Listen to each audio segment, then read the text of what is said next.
Finkan Laura dengan NIM 2502016023. Saya adalah mahasiswa dari program studi Administrasi Publik. Di sini saya akan memaparkan ataupun mempresentasikan secara singkat melalui video ini, yang dimana saya akan memaparkan mengenai kebijakan dari Jaminan Kesehatan Nasional di Indonesia atau sering disingkat dengan JKN melalui model instrumental. Sebelum saya membahas hasil dari temuan saya mengenai proses di dalam kebijakan itu, saya akan membacakan latar belakang dari JKN ini sendiri, yang dimana JKN ini adalah suatu program asuransi sosial yang dibuat oleh pemerintah untuk masyarakat melalui BPJS Kesehatan, yang dimana itu bertujuan agar masyarakat itu mendapatkan keadilan terutama pada layanan kesehatan. JKN ini sendiri sudah diimplementasi sejak tahun 2014 secara resmi oleh Kementerian Kesehatan Republik Indonesia. Dibuatnya suatu kebijakan JKN ini itu didasari atas permasalahan yang sudah ada, mulai dari biaya yang mahal, apalagi bagi masyarakat yang sangat terganggu di masalah ekonominya. Setelah itu juga layanan kesehatan yang tidak merata, dan juga ketimpangan di setiap fasilitas yang ada di setiap daerah yang ada di Indonesia. Jika kita lihat menurut R. Agustian di tahun 2019, adanya implementasi dari JKN ini merupakan langkah untuk dapat mencakup setiap sistem kesehatan yang ada di Indonesia menjadi satu kesatuan. Namun, suatu keberhasilan itu pasti tidak terlepas juga dari tantangan, apalagi masalah biaya dan juga kualitas dari layanan yang diberikan oleh tenaga medis itu sendiri. Selain itu juga, implementasi dari JKN ini menimbulkan dampak dan juga peningkatan layanan kesehatan. Terlihat jelas bahwa JKN ini mampu menjangkau secara keseluruhan program sebelumnya seperti ICES, Jamkes, dan juga Jamsostek, yang dimana ketiganya itu disatukan menjadi suatu kebijakan baru yang dibuat oleh pemerintah. Baik, selanjutnya kita akan masuk ke dalam bagaimana proses kebijakan Jaminan Kesehatan Nasional itu berjalan, terutama dengan menggunakan model instrumental. Yang pertama, JKN itu sendiri merupakan suatu kebijakan yang tidak dibuat secara radikal, namun menyesuaikan dengan perubahan-perubahan yang tentunya berkelanjutan dari program yang sebelumnya sudah ada. Dimana jika kita lihat menggunakan model instrumental ini sendiri, itu sangat relevan dalam menganalisis JKN ini. Jika kita lihat juga dari implementasi yang sudah ada dari awal, JKN ini memang terfokus untuk menggabungkan program yang sudah ada sebelumnya menjadi satu kesatuan untuk masyarakat. Dari sini tuh menunjukkan bahwa pemerintah tuh memang ingin mendapatkan hasil yang tidak drastis, dalam artian kayak dalam suatu gabungan itu tuh mereka memang inginnya bertahap gitu, melihat bagaimana perkembangannya setiap daerah. Ini juga menunjukkan bahwa mereka itu tidak ingin mengganggu stabilitas sistem kesehatan yang sudah ada, yang sudah berjalan sebelumnya. Kita lihat seiring dengan berjalannya kebijakan ini yang dibuat oleh pemerintah ini, mereka itu sangat melakukan penyesuaian kepada masyarakatnya, mulai dari mereka melihat ketidaksamaan dari pendapatan mereka dan juga pengeluaran mereka mengenai iuran yang mereka berikan kepada masyarakat, di mana dari situ tuh mereka menyesuaikan bagaimana kondisi ekonomi masyarakat itu sendiri.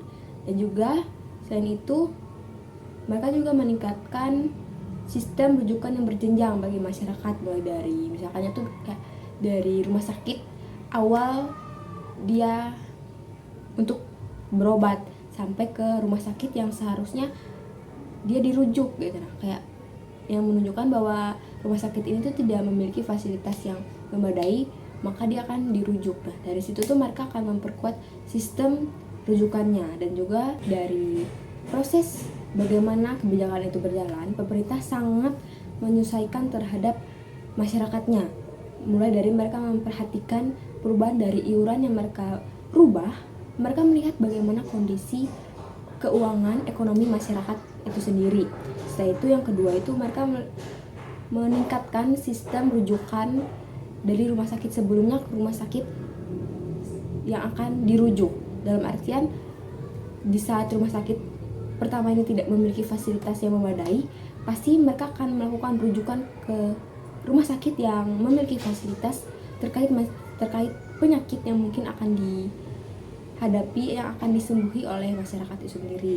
Makanya mereka menguatkan sistem rujukan itu, yang dimana dan juga yang terakhir itu bisa dilihat dari, lagi-lagi kita lihat dari hasil evaluasi dari kebijakan itu, hasil pelaksanaannya di lapangan itu dilihat agar mereka bisa menyesuaikan bagaimana alur yang tepat agar kebijakan itu bisa lagi-lagi berjalan dengan benar, berjalan dengan sesuai kemauan dari program itu sendiri, tujuan dari program itu sendiri. Lebih lanjutnya bisa kita lihat kenapa kebijakan JKN ini sangat diinginkan keberhasilannya itu karena itu sangat sesuai dengan tujuan Indonesia sendiri, yaitu yang menginginkan mencapainya Universal Health Coverage atau sering disingkat dengan UHC, di mana itu adalah suatu sistem jaminan yang memastikan seluruh penduduk itu mendapatkan keadilan di dalam layanan kesehatan. Yang dimana di dalam penerapannya itu sendiri itu tadi seperti yang sudah dijelaskan sebelumnya, Indonesia itu menerapkannya dalam BPJS Kesehatan. Jadi di mana mereka tuh menyesuaikan yaitu dengan baik melalui pelaksanaan akses yang sudah mereka buat di setiap pelayanan, walaupun masih dihadapi dengan berbagai tantangan. Dalam berjalannya suatu proses kebijakan ini pastinya ada beberapa bagian yang ada di dalamnya seperti aktor, kompromi, dan juga tantangan. Aktor di dalamnya ini tuh yang terlibat itu seperti pemerintah, terkhususnya adalah pemerintah kesehatan dan juga kesehatan BPJS.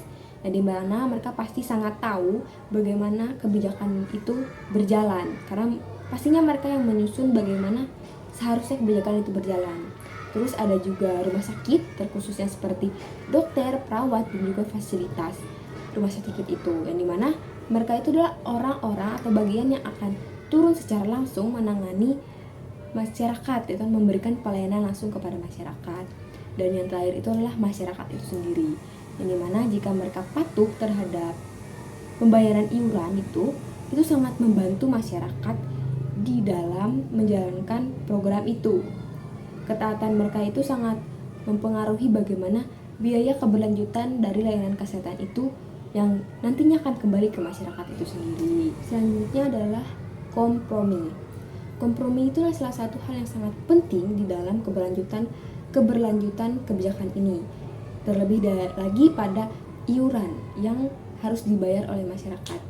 Lagi dan lagi pemerintah itu harus menyesuaikan bagaimana ekonomi masyarakat itu sendiri, dimana masyarakat pastinya harus mengkompromi mulai dari efisiensi ekonomi masyarakat dan juga keadilan yang diperlukan dalam kebijakan JKN ini sendiri agar bisa berjalan secara benar sesuai dengan tujuannya. Jika dilihat menurut Charles Lindon, perkembangan kebijakan melalui perubahan kecil yang bertahap berkelanjutan. Di dalam program ini tuh pemerintah tidak berfokus langsung pada perubahan besar, namun mereka mengintegrasi beberapa program yang sudah ada menjadi satu kesatuan, menunjukkan pemerintah tidak melakukan perubahan drastis tahapan instrumental. Jika dilihat dari bagaimana penerapannya di kebijakan ini, itu bisa terlihat dengan bagaimana pemerintah itu melakukan proses program dari kebijakan itu secara bertahap, yang dimana mereka tetap mempertahankan sistem kesehatan yang lama itu mereka sesuaikan dengan sistem yang mereka buat sekarang ini, yang di dalam penerapan model instrumental ini sangat sesuai karena itu bertahap dari waktu ke waktu mengikuti yang sudah ada. Selanjutnya itulah apa sih faktor pendukung dan juga penghambat dari berjalannya kebijakan ini. Yang pertama itu faktor pendukungnya itu bisa terlihat dari bagaimana sih komitmen dari pemerintah itu sendiri untuk meningkatkan kesejahteraan bagi semua rakyat, bagi semua masyarakat Indonesia. Jika mereka ingin berkomitmen, pastinya kebijakan itu akan berjalan, karena mereka pasti akan memikirkan apalagi yang akan sesuai dan akan bertujuan untuk bagaimana keberhasilan dari kebijakan itu sendiri. Selain itu, penghambat dari kebijakan ini tuh terlihat dari bagaimana masalah pada defisit anggaran dalam pengelolaan program ini, mulai dari ketimpangan iuran dari hasil yang mereka dapat dan juga kepengeluaran yang akan mereka lakukan untuk masyarakat. Dan juga hambatan selanjutnya adalah pengaruh terletak pada ketimpangan dari kualitas layanan kesehatan. Kenapa ini masuk juga dalam penghambat? Karena jika hanya beberapa wilayah yang memiliki layanan kesehatan yang memadai, sementara di daerah terpencil tidak, itu menjadi salah satu penghambat. Karena percuma jika masyarakat itu menjadi peserta JKN namun mereka tidak mendapatkan apa yang seharusnya mereka dapatkan.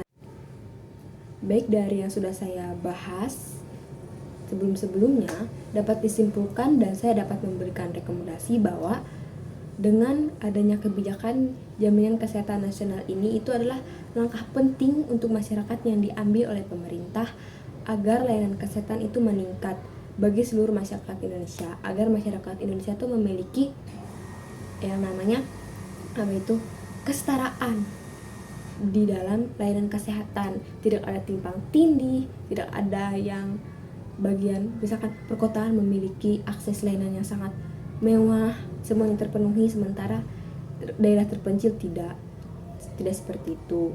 Dan juga dilihat dari perspektif model instrumental yang digunakan JKN ini, perkembangannya ditunjukkan bertahap itu tidak langsung mengalami perubahan, yang dimana ini tuh menyesuaikan dari waktu ke waktu. Menurut saya sendiri pun, dengan adanya JKN itu sangat bermanfaat secara langsung nyata kepada masyarakat, karena itu membantu masyarakat yang kurang mampu dalam membiayai pengobatan mereka, walaupun di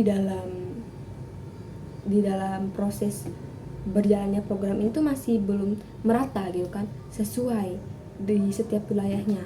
Walaupun setiap wilayah itu masih belum terpenuhi semuanya, tapi dari sini tuh sudah menunjukkan bahwa program ini tuh sangat berjalan dengan sesuai, dengan sudah memberikan layanan yang layak kepada wilayah-wilayah walaupun tidak mencakup semuanya sekarang ini. Selanjutnya adalah rekomendasi dari hasil yang sudah saya analisis, dan ini saya akan memberikan 2 rekomendasi agar kebijakan ini tuh bisa berlanjut dengan tujuan mereka itu. Yang pertama itu bisa dengan meningkatkan fasilitas. Lagi-lagi seperti pembahasan sebelumnya, karena memang itu permasalahannya, fasilitas kesehatan dan juga layanan di beberapa daerah di Indonesia itu memang belum terpenuhi semuanya. Maka dari itu saya harapkan JKN ini tuh bisa sangat-sangat difokuskan untuk mereka itu bisa melihat, bisa menyamaratakan layanan di Indonesia gitu kan, agar tidak ada ketimpangan di dalamnya. Karena biasanya kan cuman kayak masalah masyarakat yang ada di perkotaan itu mendapatkan fasilitas yang memadai, sementara di daerah terpencil belum tentu mendapatkan, bahkan tidak ada sama sekali. Terus yang kedua itu adalah dengan melakukan evaluasi rutin. Kenapa ini wajib dilakukan menurut saya? Karena dengan mereka selalu melakukan evaluasi, pemerintah tuh bisa tahu apa sih yang kurang dari program ini, apa sih yang menjadi penghambat program ini tidak sesuai berjalannya. Mengucapkan maaf jika masih ada beberapa kata yang kurang tepat, kata yang belum jelas dari saya mohon maaf. Sekian dari saya, terima kasih.